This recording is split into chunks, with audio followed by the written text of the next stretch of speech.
Regan from Regan's Face Painting. I am located in the Central City area, but we service most of Iowa and the surrounding states.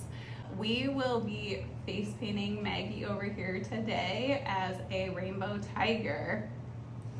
You mentioned that you service out of state. Do you do that often? And how far out would someone need to book if they're looking to do that? Yeah, so often sometimes we'll service the Illinois area, especially right over the Mississippi into the Quad Cities. And then we go all over Iowa. We'll have several events this summer in Britt, Iowa, which is about a 3-hour drive one way. And then typically I would say those book out 3 to 4 months in advance. Okay. So what made you go into face painting? How did this get started? Yeah, so my daughter here always liked to have her face painted a lot when she was a little girl. And we would go to events and we would wait hours in line. And I got to the point where I was like, I don't know how much I enjoy this waiting in line.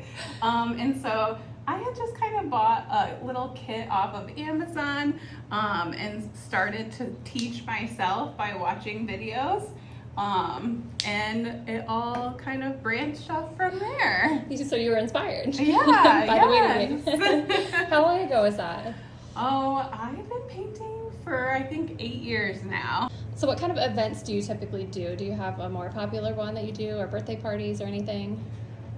Yeah, so I feel like typically we do a lot of birthday parties, town festivals, corporate events, fundraisers, nonprofits. We do a lot of like daycares. So for like this Cedar Rapids school districts, their like designated after school program is Champions, and we do a lot of work with them, which is so fun.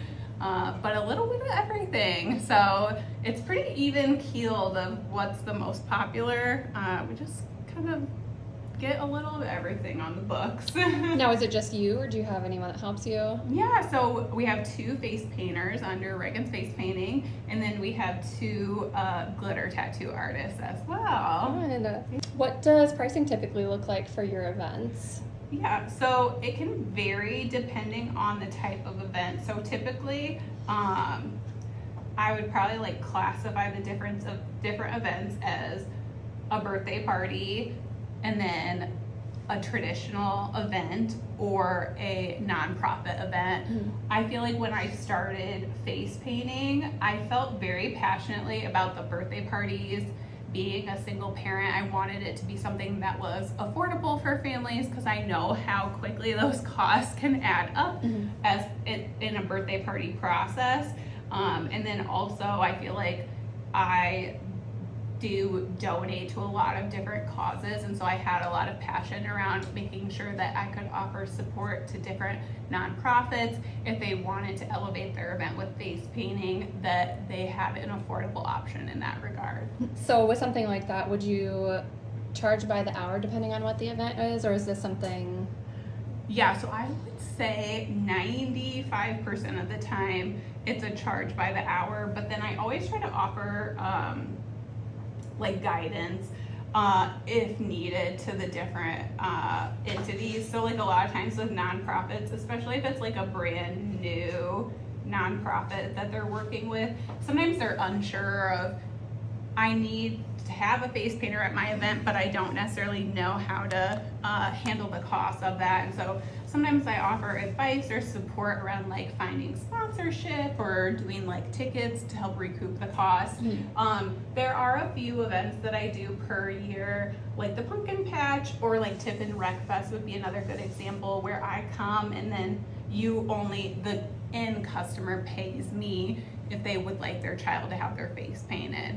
But typically when I'm coming, it's a free face painting offering for the kids, and then the person that booked me is who is funding that service. Okay, so it just all depends on the event then. And yeah. So let's say if it's a birthday party, is this something that they need to prepay for? Do they pay at the end, and how can they pay? Yeah, so typically I require 50% down at the time of booking, and then the remaining balance is just due upon the artist's arrival to the event. And then I do all of my payment processing through Square, so they can pay with debit, credit card. If it's a business, we do allow check payment. I think Square also offers Cash App as an option as well, but it all just gets invoiced out, and then the person remits payment directly to Square. Yeah, that makes sense. Yeah. Now, how can someone book with you? Do we book online, or do you need to reach out via text or call? Yeah, so on my website there is a submission form that people can use for booking. Otherwise, text, email, Facebook, literally any way. I will reach out. I have a very high priority of getting an immediate response. I have many returning customers who often say they appreciate how quickly I get back to them, because I've been in that same spot, and I definitely understand that if you're starting to look, you are hoping for an immediate answer. So I try to do that the best that I can for them. Good. So as a small business owner, how do you keep your calendar full? Is this your full-time job, or? I do work full-time as well. I probably book about 100 to 150 events a year. So although I still work full-time, sometimes this feels like my full-time job. And so I've just been very fortunate to have strong support from the community, and I think my reoccurring booking rate is around 50%. So that's the bookings coming through the door from returning clients, which I really appreciate. And so just built really strong relationships within the community in that regard. So, do you have any advice that you would give any other small business owners? I would just say that to keep at it. It's not always a smooth journey. And I think sometimes it can feel easy going into it, but I do feel like if you have a strong passion around making those connections, and just really being immersed within the community, that you will find success. But yes, definitely sometimes there's bumps along the road. As for that, do you have any small businesses that you like to support locally? Yeah, of course. I feel like within like the Cedar Rapids area, we like to support balloons, etc. downtown in Cedar Rapids. At my full-time job, my one coworker just opened a athletic training site, which is K9 Performance, which I've been over there, and it's such an awesome space. And then Maggie has a few that are local to Central City that she wants to share as well. Sure, go ahead, Maggie. There's Sweetopia, which is a sweet treat shop. There's Simply Homemade, which is like Bakery. yeah. And there's Parlor on Main, which is just a parlor, and they sell ice cream there too. Mm-hmm. Oh, really cool. Well, thank you so much for sharing your business with me. Yes, thank you for having us.